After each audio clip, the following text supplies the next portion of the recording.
पिछले 2-3 दिन से दुनिया भर के तमाम मुस्लिम संगठन और ख़ास करके मुस्लिम देशों में बढ़-चढ़कर अपील की जा रही है कि फ्रांस के प्रोडक्ट ना खरीदे जाएँ, फ्रांस के बिज़नेस को बर्बाद कर दिया जाए।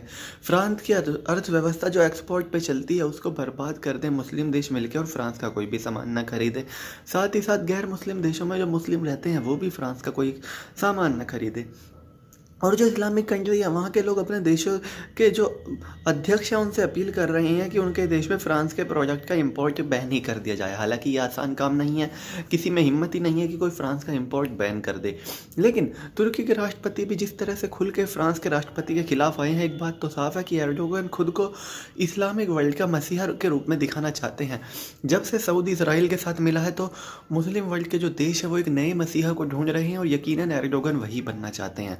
लेकिन आखिर लोग क्यों कह रहे हैं, ये लोग फ्रांस के प्रोजेक्ट का बायकॉट क्यों कर रहे हैं और उसके पीछे असली कारण क्या है? दरअसल में कुछ दिन पहले हुआ यूं था कि फ्रांस में अचानक से जो इस्लामिक अटैक थे वो काफ़ी ज़्यादा बढ़ गए थे और चार्ली हेब्डो मैगजीन के विरोध में लगातार वहाँ पर चाकुओं से हमले हो रहे थे। पिछले 3-4 साल में शायद ही कोई 3-4 महीने ऐसे गए हों जब कोई इस्लामिक अटैक या फिर यूँ कह लीजिए धर्म के नाम पर अटैक ना हुआ हो फ्रांस में। इसमें एक अटैक तो ट्रक से कुचल कर हुआ और अधिकतर इनमें क्योंकि फ्रांस में गन कैरी करना इतना आसान नहीं है, अवैध हथियार पाना इतना आसान नहीं है, वहाँ की अथॉरिटी काफ़ी ज़्यादा चालाक है इस तरह की सोच वाले लोगों से, तो इसलिए वहाँ पर चाकू से अटैक होते हैं और चाकू से 2-3 हत्याएं होती रहती हैं। हर 3-4 महीने में ऐसा मामला सामने आ रहा है। जब कोई निराश था कि उसके धर्म पर हमला हो रहा है तो उसने अपना धर्म बचाने के लिए हमला कर दिया। अभी कुछ दिन पहले पाकिस्तान के युवक को गिरफ्तार किया गया जब उसने भी कुछ यही किया और उसके पिता ने कहा कि उनका बेटा आतंकवादी नहीं, उन्हें उसे तो फ़र्क है कि उनके बेटे ने अल्लाह के नाम पर यह काम किया।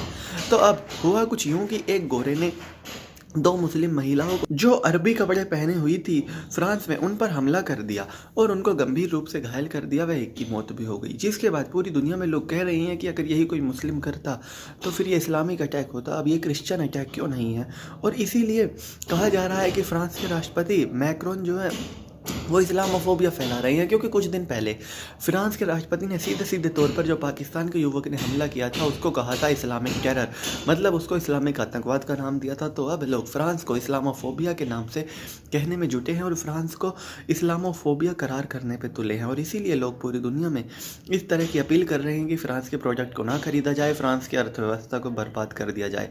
लेकिन बेहद कम ही लोग जानते हैं कि फ्रांस की जो अर्थव्यवस्था है वो हथियारों से चलती है, ये छोटे मोटे प्रोडक्ट से नहीं।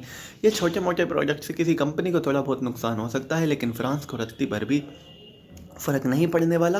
फ्रांस जो लोग इस तरह के प्रोडक्ट छोटे मोटे, खास करके डिओड्रेंट जो फ्रांस के इतने ज़्यादा चलते हैं, इस छोटे छोटे प्रोडक्ट को बाइकआउट करके फ्रांस को बर्बाद करने की सोचते हैं, यकीनन उनको थोड़ा सोच को मॉडिफाई करने की ज़रूरत है और देखने की ज़रूरत है कि फ्रांस की इकोनॉमी वास्तव में है क्या और उनके काबू में है क्या कि वो फ्रांस की इकोनॉमी बर्बाद कर सके जब उनके खुद के देश फ्रांस से हथियार खरीदते हैं। तो चलिए दोस्तों, मैं राहुल चौधरी, फिलहाल इस वीडियो के लिए इतना ही। आगे भी इसी तरह की देश दुनिया बॉलीवुड और खेल की तमाम खबरों के लिए बने रहिए मेरे साथ। जय माता दी।